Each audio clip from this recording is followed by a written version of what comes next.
बोलो मूल नायक अतिशयकारी श्री पारसनाथ भगवान की, चिंतामणि चमत्कारिक बजरंगगढ़ के मूल नायक श्री शांतिनाथ भगवान की, कुंडलपुर के बड़े बाबा की, आचार्य गुरुदेव श्री विद्यासागर जी महाराज, आचार्य गुरुदेव श्री समय सागर जी महाराज की, गुना में विराजमान परम पूज मुनि श्री निर्दोष सागर जी, निर्लोभ सागर जी, निरुपम सागर जी महाराज की, समस्त आचार्य संघ की। चलते हैं आज 1008 श्री पुष्पदंत भगवान की, शुभदिनाथ भगवान की, भगवान के केवल ज्ञान कल्याणक महोत्सव की। आज भाई दूज है, आज कृष्ण शुक्ल पक्ष कार्तिक मास की द्वितीया, और उसमें भी रविवार का दिन पुष्पदंत भगवान ने आज के दिन केवल ज्ञान की लक्ष्मी को प्राप्त किया है। ऐसा आज का परम पावन दिवस है। आज बाहर के बहुत सारे अतिथिगण हमारे गुना नगर में पधारे हैं, कर्रापुर से भी आए हैं, बांसवाड़ा से भी आए हैं। चूँकि महाराज श्री के पास आशीर्वाद प्राप्त कर रहे हैं, उनको हम शास्त्र सभा के बाद में यदि आ गए तो उनसे श्रीफल अर्पित कराएंगे। फिलहाल में मैं उस बिटिया को यहाँ आमंत्रित कर रहा हूँ, बिटिया अनुष्का जैन। एक ऐसी बिटिया, लाडली बिटिया और बहुत गुना का नाम रोशन करने वाली बिटिया है। ये सोनाली जी और शैलेंद्र जी की बिटिया है। इनको एक श्रीफल दीजिएगा। श्रीफल चढ़ा के पहले आशीर्वाद प्राप्त करेंगे अपने मम्मी पापा के साथ। देश की सबसे प्रतिष्ठित परीक्षा IIT में सिलेक्ट होकर समाज का गुना का गौरवान्वित करने का इंदौर में अध्ययनरत है, रोशन किया है इस नाम गुना का। ऐसे हमारे शैलेंद्र जी और सोनाली जी जो प्रतिदिन यहाँ अपने स्वरांजलि के माध्यम से ज्ञान अर्जित कराती हैं, पूरे परिवार के साथ पधारेंगी और पधार कर श्रीफल चढ़ाएंगी। और होने वाले सिद्ध चक्र विधान के श्रीपाल और मैना सुंदरी बनने वाले राजू भाई बारदाना, काफ़ी है ना, पधारे। नाम लेते से ही वास्तव में इन्होंने बहुत पुण्य अर्जित किया है। आचार्य महाराज के चित्र के समक्ष दीप प्रज्वलन करना है, शास्त्र दान करने का भी सौभाग्य प्राप्त करना है। और भी जो महापात्र बने हैं उनमें से यहाँ पर भी कोई हो तो कृपया पधार करके और दीप प्रज्वलन और शास्त्र दान करने का सौभाग्य प्राप्त करें। रूपेश भैया कुमराज वाले वे भी शास्त्र दान करने का सौभाग्य प्राप्त करें। राहुल जैन जी यहीं दूर से ही अपने हाथों का श्रीफल बना करके महाराज श्री से आशीर्वाद प्राप्त करेंगे। और भी किसी की भावना बन रही हो कि आज द्वितीया के दिन महाराज श्री के हाथों में, उनके कर कमलों में शास्त्र दान करना चाहते हो तो कृपया पधारें और पधार करके शास्त्र दान करने का सौभाग्य प्राप्त करें। क्योंकि शास्त्र और शास्त्र में लिखी ज्ञान की बातें, ज्ञान समान न आन जगत में सुख का कारज। ऐसे ज्ञान का रत्न और पिटारों से भरा ये शास्त्र कौन अपने हाथों से महाराज श्री के कर कमलों में दान करने का सौभाग्य प्राप्त करता है। सोनाली जी अपने परिवार के साथ शास्त्र दान करने का सौभाग्य प्राप्त करें। और भी हमारे राजू भाई बारदाना, वह भी शास्त्र दान करने का सौभाग्य प्राप्त करें। रूपेश भैया आप भी करें। और भी किसी की भावना बन रही हो, हमारे प्रेरणा स्रोत्र वीरेंद्र कुमार जी साहब चौधरी कृपया पहुँचें और पहुंचकर शास्त्र दान करने का सौभाग्य प्राप्त करें। और भी किसी की भावना बन रही हो, अति शीघ्र पधारें और पधार कर शास्त्र दान कर अपने आप को गौरवान्वित अनुभव करने का सौभाग्य प्राप्त करें। राजेंद्र कुमार जी साहब पूर्व उपाध्यक्ष जैन समाज गुना, शास्त्र दान करने का अवसर प्राप्त करें। और भी किसी की भावना आज द्वितीया, शुक्ल पक्ष की द्वितीया के दिन बन रही हो तो कृपया पधारेंगे। जैसा कि पूर्व में घोषणा की गई थी कि नमोकार मंत्र की जाप जो चल रही हैं आपकी, उस जाप की काउंटिंग, उस जाप की संख्या आप और बढ़ाइएगा, इतनी बढ़ाइएगा, हो सकता है प्रथम पुरस्कार प्राप्त करने में आपका नंबर लग जाए। और 17 नवंबर पिछिका परिवर्तन के दिन तक की आखिरी तारीख है। उस दिन अभी आपने जिन जिन ने डाले हैं उन सबको तो हम अलग कर देंगे, उनको अलग कर देंगे, लेकिन आप नए सिरे से डाल करके अपने पुण्य का वर्धन करने का सौभाग्य प्राप्त करेंगे। और 17 तारीख को जब आप पूरी तरह से यहाँ पर सब मंदिरों में ये रखी हुई हैं डाल देंगे, उनकी काउंटिंग होगी। जो सबसे अधिक जिनकी काउंटिंग होगी उनको पुरस्कृत किया जाएगा और महाराज श्री का विशेष आशीर्वाद उन्हें प्राप्त होगा। 8 तारीख से होने वाले सिद्धों की आराधना सिद्ध चक्र महामंडल विधान में कई लोगों ने तो रसीद बनवा ली, लेकिन कई लोग सोच रहे हैं कि अब थोड़े दिन बाद बना लेंगे। अच्छे काम के लिए कल के लिए नहीं टालना चाहिए, और बुरे काम के लिए 1-2 घंटे ही टाल दें तो वे टलता चला जाएगा। इसलिए आपसे अनुरोध है कि जरूर रसीद बनवा करके और इस महान महान अनुष्ठान में सम्मिलित होकर वह पुण्य अर्जित करेंगे जो आपके जीवन को परिवर्तित कर देगा। समूह शरण में बैठकर जब तीनों महाराजों में से हम महाराज की दिव्य देशना सुनेंगे, वह अलौकिक क्षण हमारे जीवन का बहुत बड़ा अंग होगा। फिलहाल में समय है पूज्य महाराज श्री के वाणी सुनने का। पुरुषार्थ सिद्धि उपाय ग्रंथ के माध्यम से महाराज श्री के चरणों में नमोस्तु अर्पित करते प्रार्थना करते हैं, अपनी अमृतमयी वाणी से हमें सिंचित करने की कृपा करें। ओम नमो लोहे सब्ब साहुड़म नमोस्तु नमोस्तु नमोस्तु।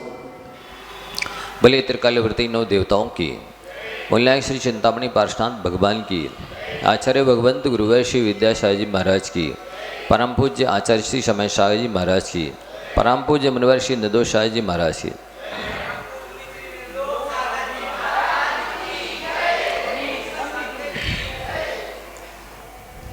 धर्मिष्ठी बंधुओं, पुरुषार्थ सिद्धि उपाय श्रावकाचार्य ग्रंथराज में सत्य व्रत का वर्णन चल रहा है। वचनों की क्या कीमत है, वचनों में क्या क्या करने की सामर्थ्य है, ये यहाँ पर सब कुछ बताया जा रहा है। वस्तुतः इंसान, हर इंसान जुबान के पीछे छुपा होता है। उस व्यक्ति का व्यक्तित्व तो उसकी जुबान के पीछे छुपा होता है।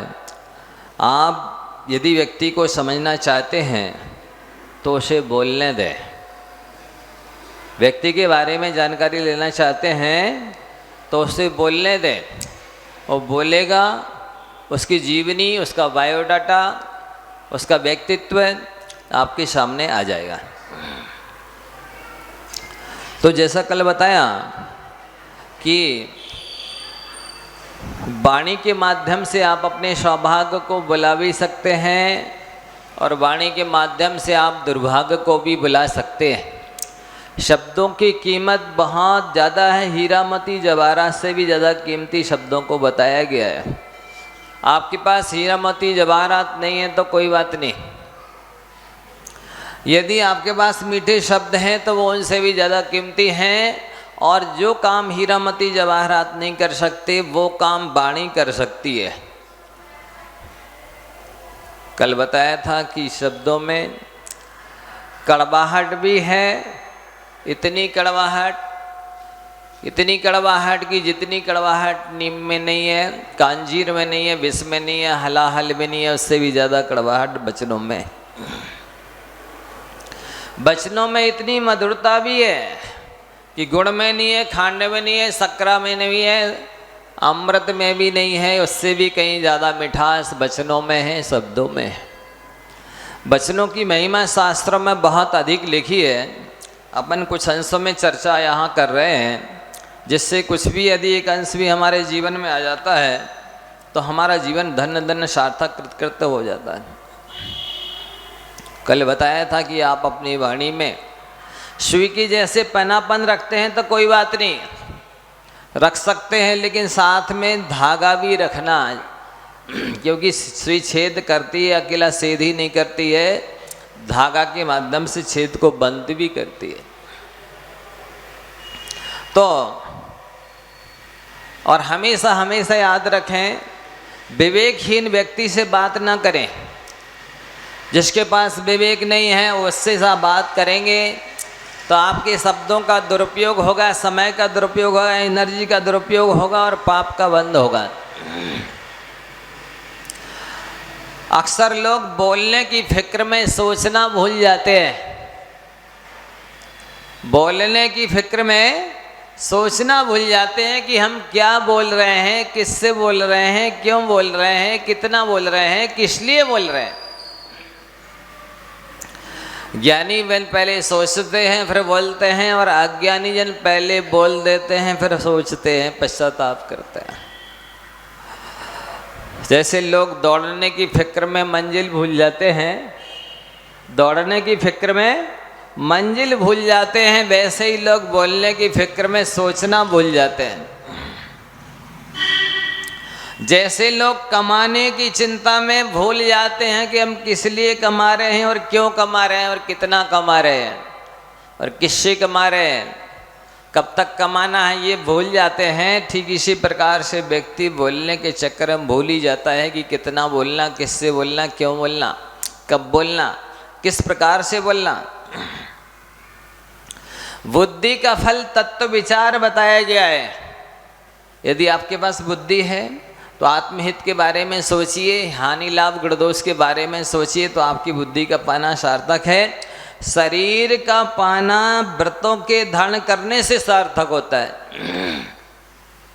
यदि आपको मनुष्य पर्याय मिली है, औदारिक शरीर मिला है, उच्च कुल मिला है, और यदि आपने व्रतों को धारण नहीं किया तो आपके शरीर पाना और नहीं पाना दोनों बराबर है।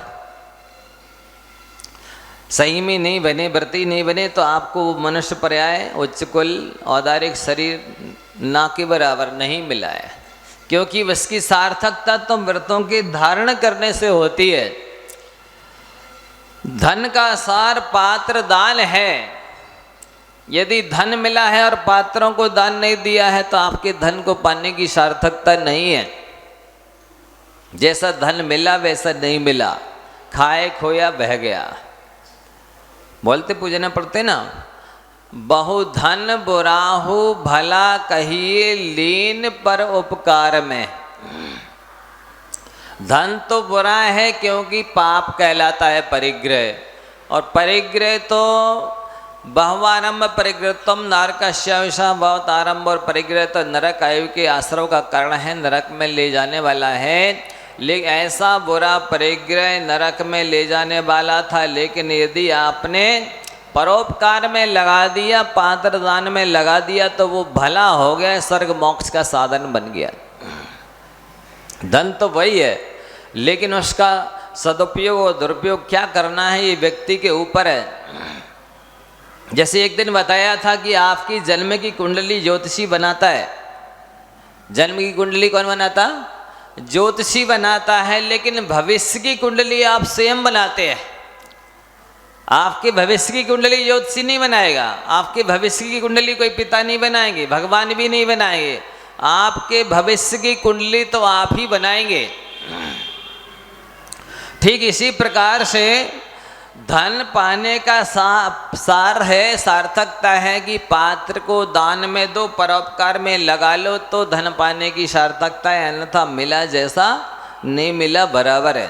धन तो वेश्याओं के पास भी होता है, नीचों के पास, व्यसनियों के पास भी होता है, लेकिन उनकी कोई प्रशंसा नहीं करता, उनका कोई यश नहीं होता, उन्हें कोई सद्गति नहीं मिलती। ठीक इसी प्रकार से वाणी का सार है परस्पर में प्रीति उत्पन्न करना। क्या सुना? यदि आपको बोलने की क्षमता मिली है, वाणी मिली है, वचन बल मिला है, तो इसकी सार्थकता यही है कि आप प्रीति उत्पन्न करो, आपस में एक दूसरे में प्रेम उत्पन्न करो। यदि बोलने के बाद घृणा उत्पन्न हुई, बैर विरोध हुआ, नफरत हुई, असत्य हुआ, झूठ हुई, निंदा हुई, चुगली हुई, तो ये आपका बोलना व्यर्थ है। ये पाप के अंतर्गत आता है, ये झूठ है।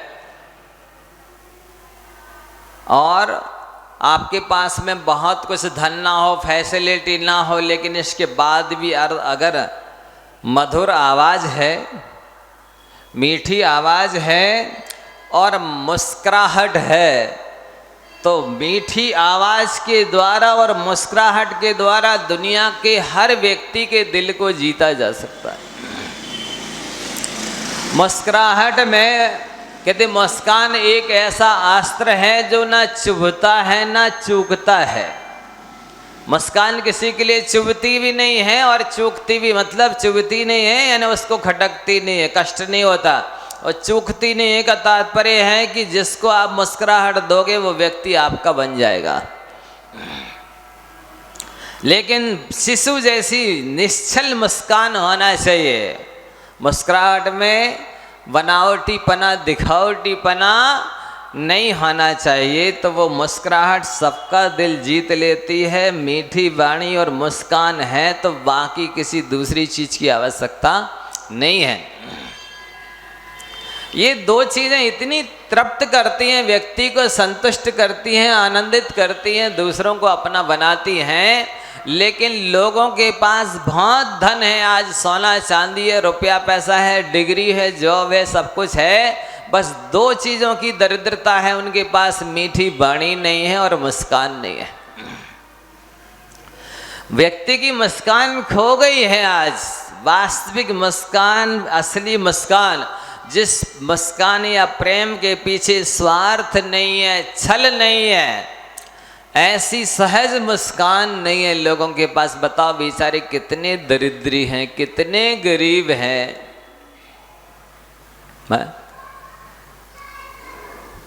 इनके पास इतना पैसा, रुपया, पैसा सब कुछ है, लेकिन ये दुनिया में से कहीं से भी मुस्कान और मीठी आवाज़ खरीद के नहीं ला सकते हैं। ये तो अपने हृदय से जागृत करना पड़ती है, उत्पन्न करना पड़ती है, स्वयं इनकी अभिव्यक्ति करना पड़ती है। कोई इनको पैसों में नहीं दे सकता,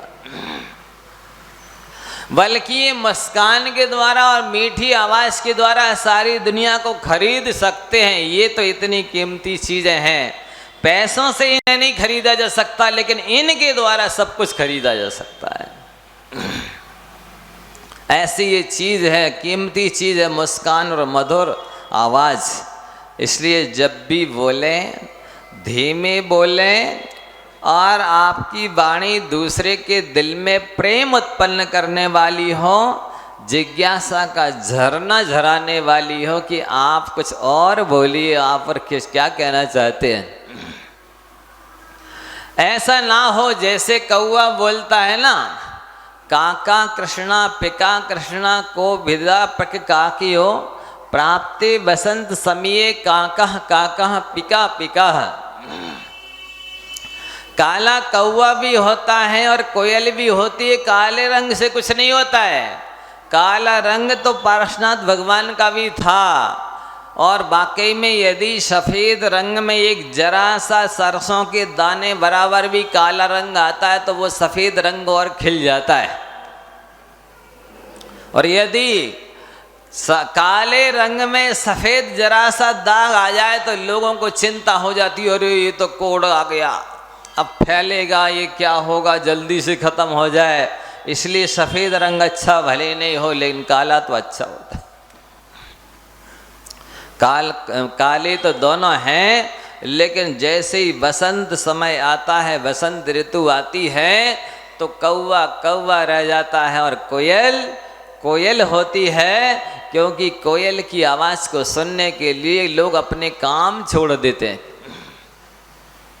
काम छोड़ करके सुनना पसंद करते हैं। और कौवा की आवाज़ को तो लोग बिल्कुल पसंद नहीं करते। हाथ में यदि कोई कीमती चीज़ भी हो, हीरा मोती माणिक भी हो, तो वो भी फेंक करके उसको उड़ाना और भगाना चाहते हैं। इतनी आवाज़ में अतिशय कहें और इतना ये विशेषता होती है। इसलिए हमारा आप लोगों से कहना है कि आप कुछ भी अपने पास ही नहीं रखें, जिसके जेब में पैसा नहीं है उसकी जिह्वा में मिठास तो होना ही चाहिए। जिसके जेब में पैसे नहीं हैं उसकी जिह्वा में मिठास तो होना ही चाहिए। यदि जिह्वा में मिठास रहेगी तो किसी भी चीज़ की कमी नहीं पड़ेगी, और यदि मात्र जेब में पैसे रहे तो पैसे कुछ नहीं कर लेंगे आपका, आप कष्ट ही पाएंगे। वे पैसे तो पता नहीं कब कबूर की तरह उड़ जाएंगे, ख़त्म हो जाएंगे, कहाँ चले जाएंगे, लेकिन जिह्वा की मिठास आपको सदैव सदैव सुकून दिलाती रहेगी, सुखसाता दिलाती रहेगी, फैसिलिटी और सम्मान दिलाती रहेगी। शालीनता से बात करोगे तो सम्मान तो मुफ्त में मिलने वाला है। उद्दंडता से बात करोगे तो अपमान तो होना ही है। इसलिए आपके अंदर ये गुण आ जाए। यदि आप एक ही धर्म के द्वारा सारे जगत को वश में करना चाहते हो, सारे जगत को लिखा है, एक ही उपाय के द्वारा सारे जगत को वश में करना चाहते हो, सारे जगत से पूजा चाहते हो, तो बस इतना ध्यान रख लो कि अपनी वाणी रूपी गाय से दूसरों की निंदा रूपी धान मत चरने दो। मीन्स गो के अर्थ 11 अर्थ होते हैं। गो माने गाय, गो माने बैल, गो माने दिशा, गो माने पृथ्वी, गो माने आकाश, गो माने वज्र, ऐसे 11 अर्थ हैं। तो ग का अर्थ वाणी भी होता है। तो अपनी वाणी रूपी गाय यदि दूसरे की निंदा रूपी धान नहीं चरेगी तो फिर निश्चित है कि आप 3 लोक के नाथ बन जाएंगे, कीर्तिथंकर बन जाएंगे, आपकी दिव्य ध्वनि खिलेगी, तभी तो तीनों लोगों के प्राणियों का कल्याण होगा और तीनों लोगों के प्राणियों के द्वारा आपकी पूजा होगी। ऐसी विशेषता इस वाणी रूपी वरदान में है, वचन बल में है। वचन पालन करने वाला व्यक्ति, मुझे मैं जो बोल रहा हूँ उसका पालन करना है, वचन पूरा करना है, तो वो ज़्यादा नहीं बोलता है। वचन पालन करने वाला सदैव सदैव कंजूस की तरह बचा बचा करके शब्दों का प्रयोग करता है। मतलब सीमित बोलता है, क्योंकि मैं जो बोल रहा हूँ उसका पालन मुझे करना है, वो वचन पूरा करना है। इसलिए ऐसे ही शब्द बोलो जिनकी हम पूर्ति कर सकें, जिनको हम पालन कर सकें, जिनको हम निभा सकें। ऐसा नहीं आज इनको कुछ कह दिया, उनसे पैसे लेना है तो उनको कह, उनसे लिए उनको दे दिया, उनसे लिए उनको दे दिया, उनको 2-4 दिन खिसकाया, उनको 2-4 दिन खिसकाया, भी अच्छा नहीं माना जाता है। इसलिए हमेशा आपको यदि अपने वचनों का पालन करना है तो कम से कम बोलिए, और साथ ही हृदय रूपी तराजू पर तौल करके बोलिए। कैसा तौलना है? ये विचार करो कि जो मैं शब्द बोलने जा रहा हूँ इसका सामने वाले पर क्या प्रभाव पड़ेगा, वो प्रसन्न होगा कि नाराज होगा। वो आपके शब्दों को सुन करके उसको क्रोध आ जाएगा कि मान आ जाएगा कि मायाचारी करने लग जाएगा कि लोभ कसाय जागृत हो जाएगी। आपके शब्दों को सुन करके वो हिंसा करने लग जाएगा, कि झूठ बोलने लग जाएगा, कि चोरी करने लग जाएगा, कि भोगों में लग जाएगा, कि पैसा कमाने की इच्छा हो जाएगी। कैसे मेरे शब्द निकल रहे हैं ये आपको सोचना चाहिए, क्योंकि आपके शब्दों को सुन करके वो जिस काम में लगेगा, यदि अच्छे काम में लग रहा है तो उसका 6ठा हिस्सा आपको मिलेगा, और यदि विषय कसाय में लग रहा है तो 6ठा हिस्सा पाप का आपको मिलेगा। ये नियम है। इसलिए बहुत सोच समझ करके बोलिए। जो व्यक्ति वाणी से ईमानदार नहीं है वह सब कामों में बेईमान हो सकता है। जो व्यक्ति वाणी से ईमानदार नहीं है, मतलब जो कह रहा है वो नहीं करता है, जो कह रहा है वो उसके मन में नहीं है, जो कह रहा है उसकी चर्या में नहीं है, मतलब ईमानदार नहीं है, तो वो बाकी के कामों में तो बेईमान हो ही सकता है। पर जो वाणी के विषय में कहते ना, रघुकुल श्रीत सदा चले आई, प्राण जाए पर वचन न जाई। प्राण चले जाए, उन वचनों का पालन करने के लिए राम ने राज्य का त्याग किया। वचनों का पालन करने के लिए दशरथ ने भरत को राज दिया और राम को नहीं दिया। वचनों का पालन करने के लिए ही महापुरुष अपना जीवन समर्पित कर देते हैं। सारे जो तप त्याग करते हैं, तो वचनों का पालन करने के लिए राजा हरिश्चंद्र की कहानी बाल्यावस्था में पढ़ी थी पुस्तकों में कि राजा हरिश्चंद्र की सुन लो कहानी, काशी में जाकर के बिके तीनों प्राणी। केवल अपने वचनों का पालन करने के लिए उन्होंने सर्वस्व समर्पित कर दिया, यहाँ तक कि स्वयं बिक गए, दूसरे के यहाँ नौकरी की सर्विस की है। ये वचनों की महिमा जो समझता है, सत्यमेव जयते नानृतम पढ़ते तो स्कूलों में भी लिखा रहता है कि अंत में विजय तो सत्य की ही होती है, असत्य की विजय अंत में नहीं होती है। शुरू में भले हो जाए, लेकिन अंत में तो वो चरणों में ही झुकेगा असत्य, और अंत में तो सत्य ही मुकुट के स्थानापन्न विराजमान होगा। क्योंकि असत्य की जड़ नहीं होती है, वो ज़्यादा दिन नहीं टिकता है। वस्तुतः देखा जाए असत्य भी सत्य की बैसाखी का सहारा लेकर चलता है। असत्य प्योर असत्य दुनिया में नहीं चल सकता। असत्य भी सत्य का जब वेश पहन लेता है तभी बिकता है, तभी चलता है। असत्य अपने वेश में आए, ओरिजिनल रूप में आए तो कभी नहीं चल सकता है। मतलब नकली चीज असली के नाम पर ही बिकती है, नकली चीज के नाम पर कभी नहीं बिक सकती है। इसलिए जब तक वो सत्य की बैसाखी पहने रहता है तभी तक उसकी विजय होती है। सत्य की असत्य की स्वयं अपने आप में विजय नहीं हो सकती। फिर आगे कहते हैं कि आपकी वाणी वीणा बने बाण नहीं। क्या लिखा? आपकी वाणी वीणा बने। वीणा के द्वारा भजन किया जाता है, मनोरंजन किया जाता है, लेकिन बाण के द्वारा तो घाव ही किया जाता है, दूसरे के प्राणों का नाश किया जाता है। तो वास्तव में वाणी में दोनों तरह की क्षमता है। वाणी वीणा का काम भी कर सकती है, करती है, और बाण का काम भी करती है। सौभाग्यशाली हैं वे, पुण्यात्मा हैं, ज्ञानी हैं, विवेकी हैं, दयालु हैं, जो अपनी वाणी के द्वारा दूसरों को सुख पहुंचाते हैं, लाभ पहुंचाते हैं, शांति पहुंचाते हैं, मित्रता स्थापित करते हैं, शत्रुता खत्म करते हैं, मन मटाव खत्म करते हैं। भी दुर्भाग्यशाली हैं जो लोग दूसरों में फूट पैदा करते हैं, शत्रुता उत्पन्न करते हैं, वैर विरोध उत्पन्न करते हैं, दूसरों को कष्ट पहुंचाते हैं, दूसरों का वाणी के द्वारा अपमान करते, तिरस्कार करते हैं, अवहेलना करते हैं, नीचा दिखाते हैं। वे लोग धिक्कारने योग्य हैं, निंदनीय।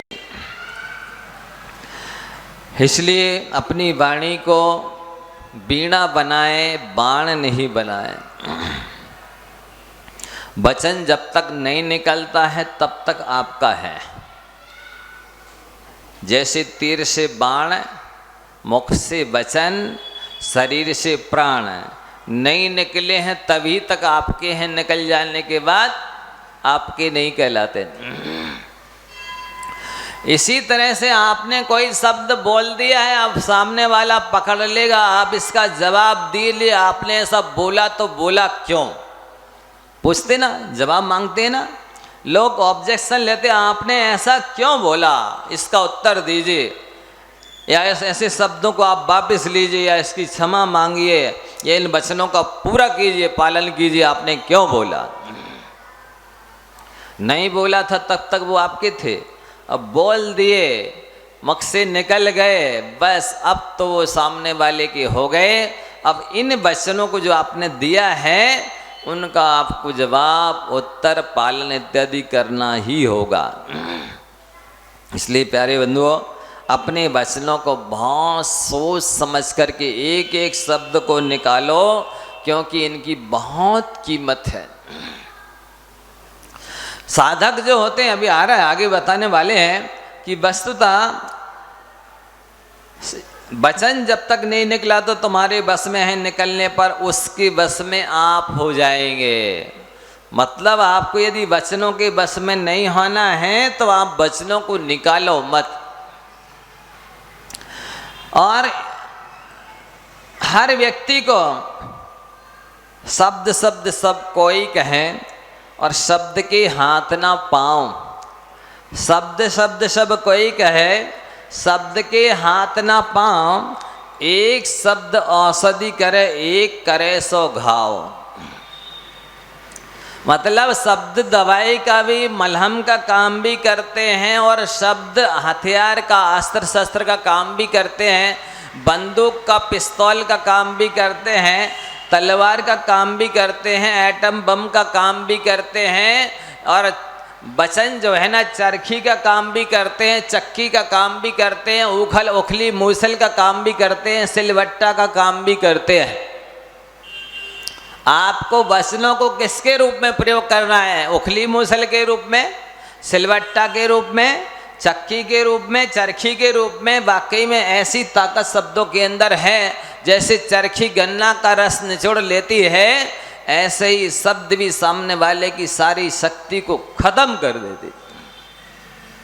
शब्दों के पास ऐसी ताकत भी है कि यदि कोई मने एकदम ढीला हो, लूज हो, कमजोर हो, तो उसमें भी शब्दों के द्वारा जान डाली जा सकती है, उसके अंदर शक्ति उत्पन्न की जा सकती है, उसके अंदर जोश पैदा किया जा सकता है। एक बार सुनाया था प्रसंग में, फिर से सुनाता हूँ। जापान के सेनापति ने देखा कि हमारी सेना पीछे हट रही है, हार मान रही है, अब इसके अंदर कैसे जोश उत्पन्न किया जाए, क्योंकि विजय तो हासिल करना ही है। अब उन्होंने उपाय सोचा, एक सिक्का लाए, बोले हमें एक भविष्य वक्ता ने ये सिक्का दिया है कि इसको 3 बार उछालो, यदि ये 3 बार चित्त आएगा तो विजय आपकी है। उन्होंने सेना के सामने वो सिक्का उछाला और 3 बार चित्त आया। कहा देखो अपनी विजय हासिल पक्की है। पूरी सेना जो पीछे हट रही थी, कायर बन रही थी, ढीली हो रही थी, सबके अंदर जोश आ गया, होश आ गया, और फिर युद्ध किया तो विजय हासिल हुई। तो ये शब्दों के अंदर ताकत है, वचनों से ही तो कह कर के, और उन्होंने सेना के अंदर जोश उत्पन्न कर दिया। तो बंधुओं, हमारा आपसे कहना है कि आप हमेशा हमेशा अपने शब्दों को एक कंजूस की तरह प्रयोग करें। जैसे कंजूस बचा बचा करके धन का उपयोग करता है, आप अपने शब्दों का बचा बचा करके प्रयोग करें, यदि महिमा समझते हो तो। और जहाँ पर आपके वचनों की कीमत ना हो, कोई सुनने वाला ना हो, वहाँ तो बोलना ही नहीं चाहिए।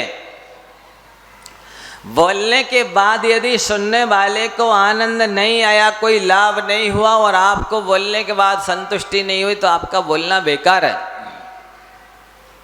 कई लोग 2 लोगों के बीच में बिना मांगी सलाह देने लग जाते हैं, वे मूर्ख माने जाते हैं। आपकी सलाह की वैल्यू नहीं है, आप क्यों दे रहे हैं? आप उल्टा अपमानित हो रहे हैं, तिरस्कृत हो रहे हैं। चुप तो रहो, शांत रहो। कई बार इतना बोलते हैं लोग कि सुनने वाला बोर हो जाता है, थक जाता है, पर सुनाने वाला नहीं थकता, बोर नहीं होता है। ये अज्ञानी कहलाते हैं। वास्तव में हमारे जैनाचार्यों ने बहुत संक्षिप्त में सूत्र लिखे हैं।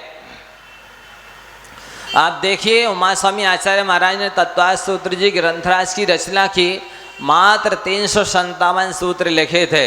अब उसके ऊपर 32 बाद के दिगंबर आचार्यों ने टीका और उपटीकाएं लिखी, टिप्पणियां लिखी हैं। इसके बाद भी उसका रहस्य और भी खुलता चला जाता है, इतना रहस्य छुपा होता है। तो ज्ञानी कम बोलता है पर रहस्य ज़्यादा होता है, अज्ञानी ज़्यादा बोलता है पर सेंस रहस्य ना के बराबर होता है। इसलिए अशांति ना करने वाला हो आपका शब्द, सदैव याद रखिए, यदि आपके बोलने से शांति भंग होती है तो आपके बराबर पापी कोई नहीं है। क्योंकि शास्त्रों में लिखा है, शांति तुल्यम तपो नास्ति संतो साधना परम सुगम, नास्ति तृष्णा समो वाद व्याधि नाचे धर्मो दया परा। शांति के समान कोई तप नहीं है। यदि आप शांत रह सकते हैं तो बाकी की तपस्या करने की जरूरत नहीं है, और यदि आप मन वचन का ऐसे शांत नहीं रह सकते हैं तो आपको बाकी की तपस्या करने की कोई जरूरत नहीं है। रह सकते हैं शांत तो भी तपस्या करने की जरूरत नहीं है, और नहीं रह सकते हैं शांत तो भी तपस्या करने की जरूरत नहीं है। क्योंकि इस मन वचन काय से शांत रहोगे, शांति से ही जल्दी मोक्ष मिलने वाला है।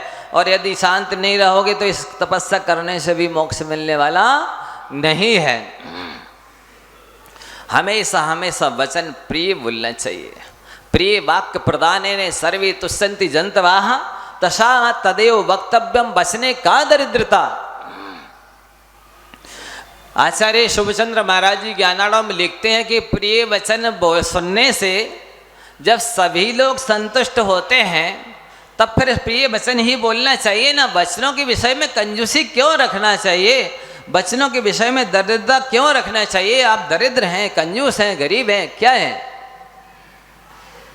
इस लोक में दोनों तरह की वचन वर्गणाएं भरी हैं, प्रशस्त भी भरी हैं, अप्रशस्त भी भरी हैं, दोनों ही मुफ्त मिल रही हैं। फिर आपसे यदि कोई कहे भैया आपके लिए मन के लड्डू खाना है, बताओ कौन से लड्डू खाओगे? आटा का, राजगर का, तिली का कि मोतीचूर का? मावा के लड्डू। मतलब आप मन के खाना है तो अच्छे से अच्छे ही खाओगे। तब फिर आपको इसी तरह से इस लोक की वर्गणाएं लेना है बोलने के लिए, तो आप अच्छी वर्गणाएं ही लो ना। क्यों अपनी दरिद्रता दिखाते हो, क्यों कंजूसी करते हो, क्यों अविवेक को सिद्ध करते हो। वस्तुतः ये शब्द ही आपको सम्मान दिलाते हैं और शब्द ही आपको अपमान दिलाते हैं। शब्द ही आपको व्यवस्था दिलाता है और शब्द ही आपको अव्यवस्थित कर देता है। इसलिए हमेशा हमेशा प्रिय वचन बोलना चाहिए और साथ ही हितकारी वचन बोलना चाहिए। पंचम काल में देखा जाए, इस भरत क्षेत्र में दुखमा काल में जितना भी ह्रास हुआ है, अवनति हुई है, जितने भी दुर्गुणपन में हैं, वे वाणी की वजह से पनपे। व्यक्ति यदि मोबाइल के माध्यम से ये बात नहीं करता होता, इतने व्यसनों की वृद्धि नहीं होती, इतने पापों की वृद्धि नहीं होती, इतनी कषायों की वृद्धि नहीं होती, इतने अवगुणों की विकास नहीं होता। ये मोबाइल में बात की है ना, इसकी वजह से हुआ है। आपको आज लग रहा है ये मोबाइल वरदान दिख रहा है ना, ये अभिशाप है। देखना आगे चल कर के आपके सारे कान खराब हो जाएंगे, ईयरफोन के माध्यम से आंखें खराब हो जाएंगी उसकी मोबाइल देखते देखते, और आपका सारा जीवन और भविष्य खराब होने वाला है। यद्यपि उसमें दोनों चीज़ें हैं, अच्छी और बुरी, लेकिन संसारी प्राणी के अशुभ संस्कार हैं, पाप कर्म का उदय है, खोटी संगति है, अज्ञान है, अविवेक है, इसलिए वो ऐसी स्थिति करता है। जैसे गाय के थन में वहीं पर दूध भरा है और वहीं पर खून भरा है, लेकिन जो जोंक होती है वो अमृत जैसा दूध नहीं पीती, वे सड़ा खून ही पीती है, आसक्ति के साथ पीती है कि उसका पेट फट जाता है। ठीक इसी प्रकार से संसारी प्राणी उस मोबाइल में दोनों चीज़ें हैं, लेकिन अच्छा सदुपयोग करने वाले 1% भी नहीं बैठेंगे, दुरुपयोग करने वाले 99% लोग हैं। और 99% लोगों की आंखें खराब हो गई हैं, हो रही हैं, कान भी खराब हो रहे हैं। और मोबाइल ने व्यक्ति को जितना कसाय करना सिखा दिया, झूठ बोलना सिखा दिया है, मायाचारी करना सिखा दिया है, जितना उसने समय का दुरुपयोग किया है मोबाइल ने। एक बार खुलता है व्यक्ति, घंटों पता नहीं चलते कहाँ जाते हैं, 10-10 हज़ार लाखों मैसेज पड़े हैं, देखते रहो, कोई मतलब नहीं, कोई सार नहीं, कोई वैल्यू नहीं है, कोई उपयोगी नहीं है, लेकिन फिर भी वो छोड़े नहीं जाते। देख तो लें आखिर है क्या, है क्या, है क्या, और है वही स्थिति होती है। जैसे प्याज को छीलते जाओ, अंत में क्या मिलता है? केले के वृक्ष को आप परत दर परत निकालते चले जाओ, उनमें क्या मिलता है? बस ऐसे ही स्थिति इस मोबाइल के देखने के बाद में होती है। आत्मा का हित तो कुछ होता नहीं है, समय चला जाता है, श्रम चला जाता है, पुण्य बर्बाद हो जाता है, पाप का बंद हो जाता है। इसलिए सत्य भाषण और स्वाध्याय का अभ्यास, ये सब वाणी के तप कहे गए।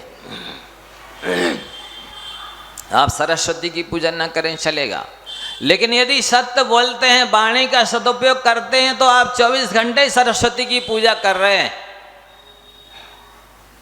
आप 24 घंटे दिव्य नहीं सुन रहे हैं, आप 24 घंटे दिव्य ध्वनि का सदुपयोग कर रहे हैं। और यदि आप पूजा तो करते हैं, लेकिन झूठ बोलना नहीं छोड़ते, चुगली करना नहीं छोड़ते, निंदा करना नहीं छोड़ते हैं, सच्चे मायने में आप करते ही नहीं है पूजा। सत्य बोलना ही सरस्वती की वास्तविक पूजा है। इसलिए जो मनुष्य अपने दुखों को गाता है वो उन्हें चौगुने बनाता है। अपने दुख गाना नहीं चाहिए। कहते ना बुंदेलखंड में कहावत है, कोदो सा घी खो और मूर्ख से दुख रो।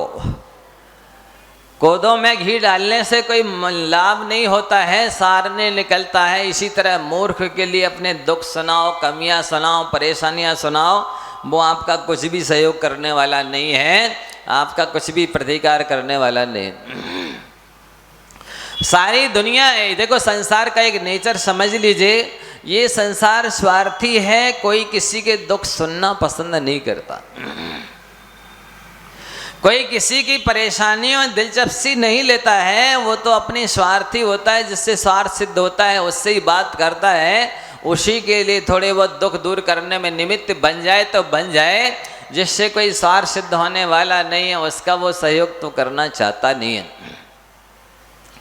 हर व्यक्ति आपकी खुशी बांटने तैयार है, आपके सुख में शामिल होने के लिए तैयार है, लेकिन आप कहें मेरा कोई दुख बटा ले, मेरी नाराज़ी जो परेशानी है, हताशा निराशा है, उसे कोई बटा ले, तो उसको बटाने वाला कोई नहीं होता है बंधुओं।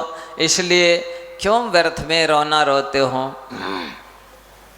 आप रोते हो कि मेरे पास जूते नहीं है, जरा उनकी ओर देखो जिनके पैर ही नहीं है। आप रोना रोते हो कि मेरे पास जूते नहीं है, जरा उनकी ओर देखो जिनके पास पैर ही नहीं है। कम से कम आपके पास पैर तो है।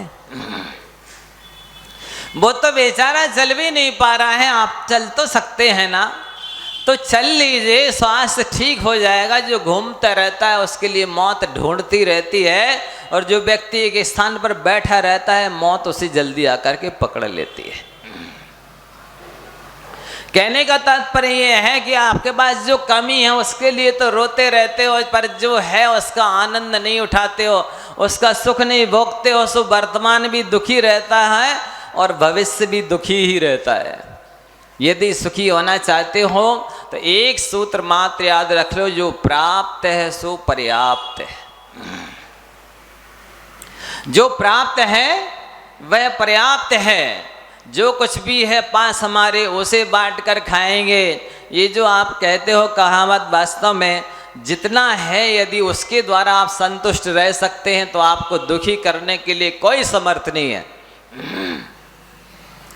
लेकिन जो है उसमें आप संतुष्ट नहीं रह सकते हैं तो फिर आपको कोई सुई करने के लिए भी समर्थ नहीं है, क्योंकि इच्छाएं तो हमेशा हमेशा बढ़ती ही रहती हैं, वे कभी समाप्त थोड़ी होती।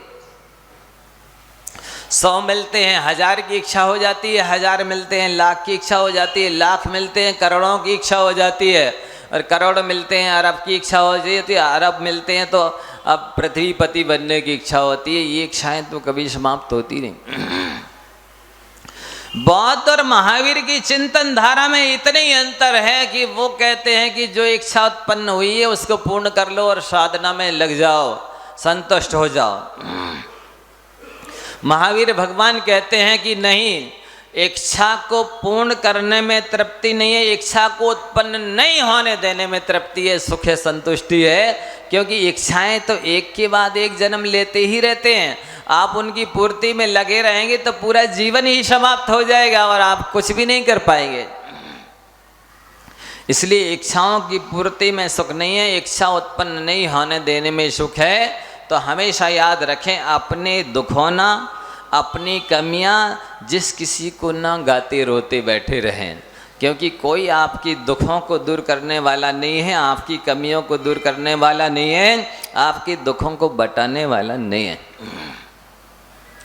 आप देखेंगे, आप रोने बैठ जाओ, इस सभा में से आपके साथ एक भी व्यक्ति नहीं रोएगा, लेकिन आप हंस दो पूरी सभा हंस देगी।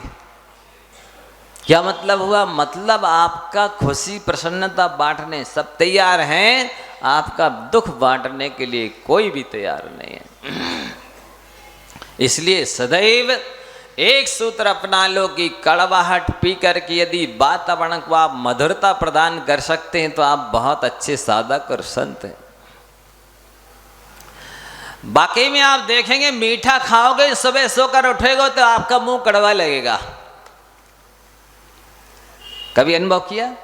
मीठा खाने वाले का मुख सदैव सुबह कड़वा मिलता है, और कड़वी नीम चबाओगे आपका मुख मीठा हो जाएगा। इसलिए आप यदि प्रतिकूलता में भी मुस्कुरा सकते हैं तो आप कहीं भी रह सकते हैं, कोई परिस्थिति आपको रुला नहीं सकती।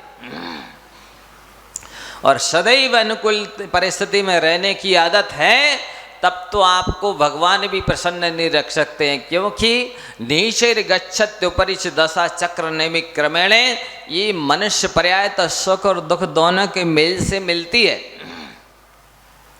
पुण्य और पाप दोनों के उदय से मिलती है। ये इसमें तो सदैव कहते हैं आप कि ये भजन गाते ना वो गीत, सुख दुख दोनों रहते जिसमें, जीवन है वो गांव, कभी धूप तो कभी, ये तो होता ही रहता है।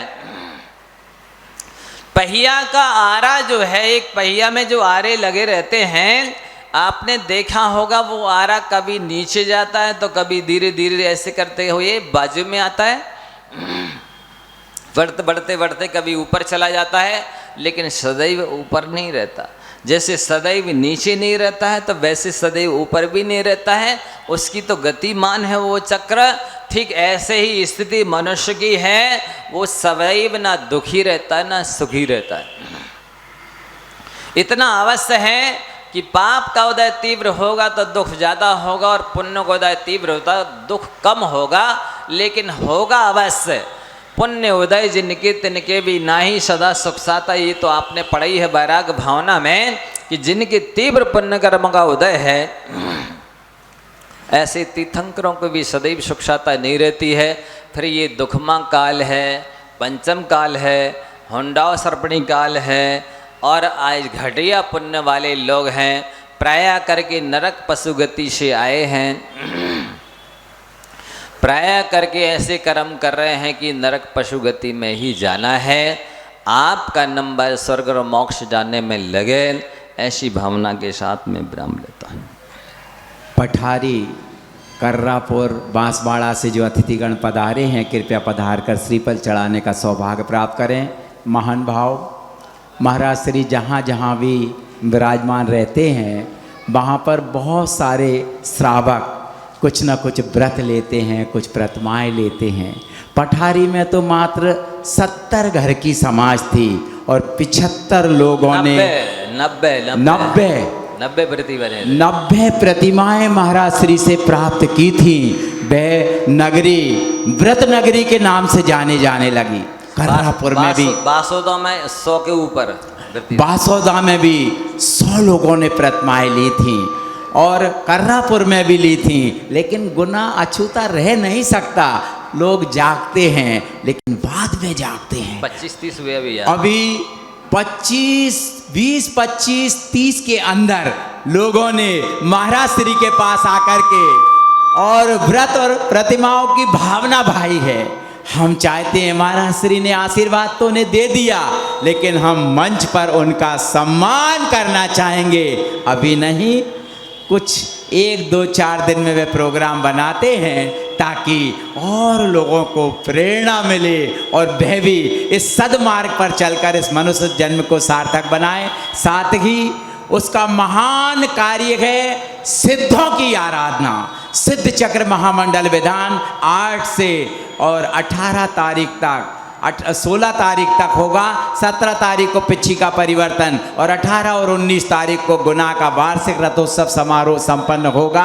आप सभी से अनुरोध है, जिन महिलाओं ने अभी तक साड़ी अथवा रसीद नहीं बनवाई, कृपया बनवा लेवें, ताकि उनको अभी से ही पुण्य लाभ अर्जित हो सके। इसी पवित्र भावना को लेकर, जावाणी के ज्ञान से सूझे लोकालोक, सोवाणी मस्तक नमो सदा देते हूँ ढोक।